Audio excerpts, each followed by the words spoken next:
आज की वीडियो में हम हंगरी टूरिस्ट वीज़ा में किन कारणों के करके आपकी रिफ्यूज़ल आती है इस बारे में बात करने वाले हैं। सब्सक्राइब कीजिए हमारे इस चैनल को और टूरिस्ट वीज़ा में आने वाले अपडेट्स के बारे में अप टू डेट रहिए। तो जहां तक बात की जाए आज के टाइम में रिफ्यूज़ल्स की, रिफ्यूज़ल रेट बहुत ज़्यादा पीक पे हैं और जैसे कि मैंने बताया 4 बारी अप्लाई करके 5 बारी अप्लाई करके भी लोग बैठे हैं जिनको कि समझ में नहीं आ रहा कि उनका रिफ्यूज़ क्यों हुआ है। तो सबसे बड़ी इसमें दिक्कत होती है रिक्वायरमेंट्स की। एक एम्बेसी की जो रिक्वायरमेंट है ना, वो ना तो आपको किसी साइट से मिलेगी और ना ही इसमें इलेबोरेट आपको एम्बेसी करेगी। चाहे उन्हें खुद फोन लगा लेना, चाहे आप वीएफएस को फोन लगा लेना, वो भी आपकी हेल्प नहीं करेंगे। और तीसरी चीज आती है यहाँ पे कंसल्टेंट्स। बहुत सारे कंसल्टेंट्स आप बहुत कुछ जानते होते हैं, वो आपको इसलिए नहीं बताते क्योंकि उस काम को करने में हो सकता है 2 मंथ या 3 मंथ या फिर 6 मंथ का टाइम जाए। तो मेनली बात यही है कि जब भी हमने टूरिस्ट वीज़ा अप्लाई करना है, हम ध्यान से देख लें कि हमारी रिक्वायरमेंट पूरी हो रही है और किसी अच्छे कंसल्टेंट के थ्रू ही अप्लाई करना। मैं तो एक चीज़ बोलता हूं कि बड़े नाम के पीछे तो कभी मत जाना। देखो अभी कोई बड़ा नाम है तो उन्हें कोई फर्क नहीं पड़ता कि आपका वीज़ा आए चाहे आपका रिफ्यूज़ हो। बट हाँ, जैसे हमारे जैसी कंपनीज हैं जो कि अप्लाई करने का भी खर्चा बहुत कम लेते हैं और इसके बाद भी आपको पूरी पूरी सपोर्ट करते हैं हर एक फील्ड में, हर एक चीज में आपकी डॉक्यूमेंटेशन बहुत अच्छे से बनाते हैं। क्योंकि जितने नॉमिनल कोस्टिंग हम लेके चल रहे हैं ना, अगर आपका वीजा आएगा तभी हमारा बेनिफिट है। अगर आपका वीजा आएगा, आप 10 रेफरेंस हमें दोगे तभी हमारा बेनिफिट है, अदरवाइज हमारा कोई बेनिफिट नहीं है। जो पर्सन आपसे ऑलरेडी 25,000 50,000 रुपए एडवांस में ले रहा है, उन्हें आपकी प्रोफाइल से कोई मतलब नहीं है। अच्छा, दूसरी तरह के कंसल्टेंट ये हैं कि जो हायर साइड पे 20-25,000 रुपए आपसे पहले भी लेते हैं और 10 लाख रुपए बाद में भी लेंगे।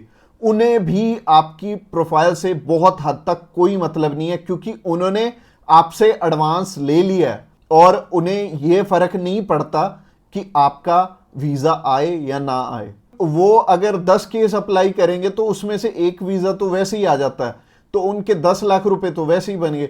तो उन्होंने आपकी टेंशन क्यों लेनी है?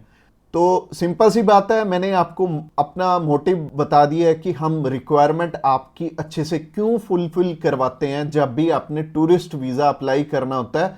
क्योंकि हमें आपसे बहुत कम पैसे मिलने हैं। अगर आपका वीज़ा नहीं आएगा, आपसे हमें रेफरेंस नहीं मिलेंगे, तो हमारा फायदा ही नहीं है इस काम में आने का। इसके अलावा पहला रीजन तो हो गया जो कि रिक्वायरमेंट के ऊपर है कि रिक्वायरमेंट अपनी बहुत अच्छे से समझ लेना और पूरी कर लेना, तभी वीजा अप्लाई करना। और दूसरा रीजन है कि आपके फाइनेंशियल डॉक्यूमेंट्स बहुत अच्छे से फुलफिल नहीं हुए होते। तो फाइनेंशियल डॉक्यूमेंट्स अगर अच्छे से पूरे नहीं होंगे तो एम्बेसी आपको वीजा, आप ही बताइए, कैसे देगी?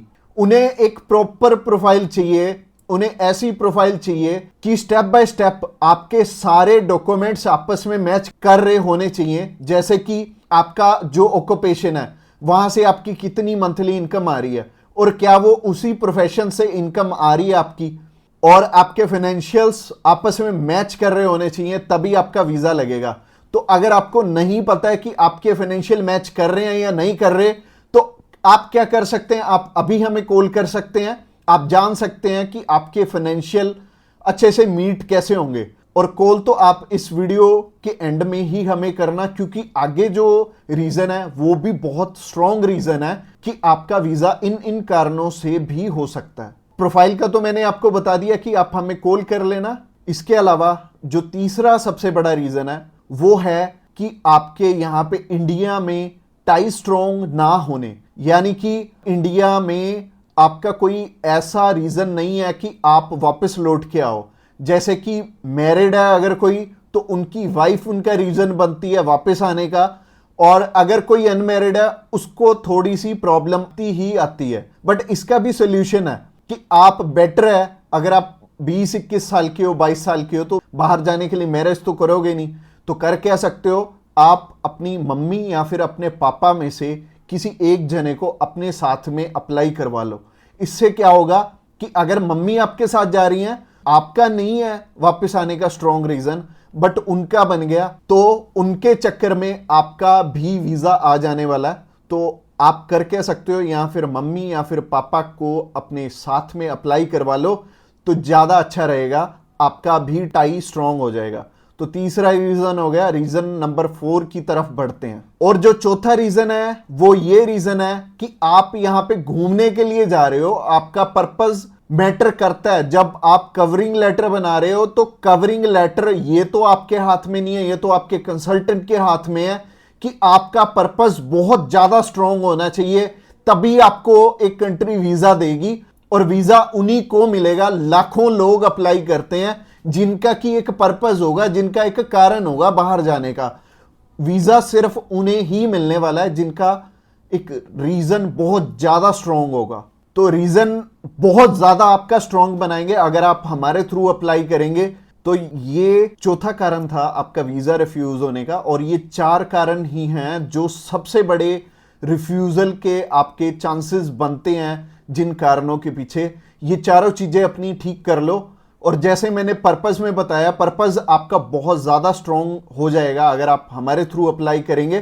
तो अगर आप हमारे थ्रू अप्लाई करना चाहते हैं, आप जानकारी लेना चाहते हैं कि आपके रिक्वायरमेंट पूरी है, क्या आपके फैमिली टाइज स्ट्रांग है, तो आप अभी हमें कॉल करके पता कर सकते हैं कि क्या आपकी रिक्वायरमेंट अच्छे से पूरी है, क्या आपके फाइनेंशियल डॉक्यूमेंट जो कि सबसे ज्यादा इंपॉर्टेंट है आपस में मैच कर रहे हैं।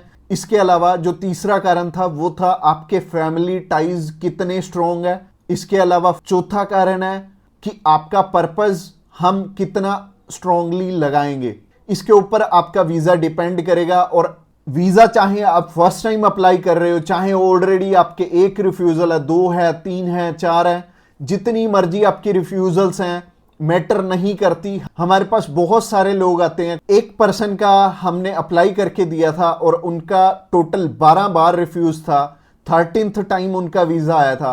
और मोस्टली लोग 1 बारी, 2 बारी, 3 बारी, तो बहुत सारे लोग रिफ्यूज होते हैं। कई लोग तो 4-4, 5-5, 6-6 बार रिफ्यूज होते हैं। इवन उन्हें ये नहीं पता लगता कि हम करें तो करें क्या, वीजा तो हमें लेना है, और लेना भी बिल्कुल सही मायने में है, एक्स्ट्रा पैसे देके नहीं लेना, एक बिल्कुल नॉमिनल चार्जेस में ही अप्लाई करवाना है किसी से। तो उस कारण में वो ट्रैवल हिस्ट्री वाली साइड भी जाते हैं। तो ट्रैवल हिस्ट्री वाली साइड मैं तो बिल्कुल नहीं बोलूँगा कि आपको ट्रैवल हिस्ट्री बनानी चाहिए, क्योंकि इस टाइम एयर टिकट्स ही इतनी महंगी हैं कि अगर आप एक कंट्री में भी ट्रैवल करते हैं तो आपका 70 से 80 हज़ार रुपये लग जाते हैं। इसके अलावा अगर आप 3-4 कंट्रीज में ट्रैवल कर लिए तो आपके 3-4 लाख रुपए खराब हो जाने वाले हैं। और जैसे कि मैंने आपको पर्पस वाली वीडियो में बताया था, 15 से 16 हज़ार रुपये में आप हमारे थ्रू अप्लाई कर लेंगे और आप कम से कम 3 लाख रुपए में अपना 20 बारी अप्लाई कर पाओगे। तो ट्रैवल हिस्ट्री पे बिल्कुल भी पैसे मत लगाना। इसके अलावा अगर आप हमें अभी कॉल करना चाहते हो, कॉल कर सकते हो नीचे दिए गए नंबर पे। और इसके अलावा आप हमें व्हाट्सएप पे भी मैसेज कर सकते हो। व्हाट्सएप पे मैसेज करने के लिए डिस्क्रिप्शन बॉक्स में लिंक है, उस लिंक पे क्लिक करते ही आप हमें मैसेज सेंड कर पाएंगे और हम भी आपकी enquiry as soon as possible हम लेने वाले हैं।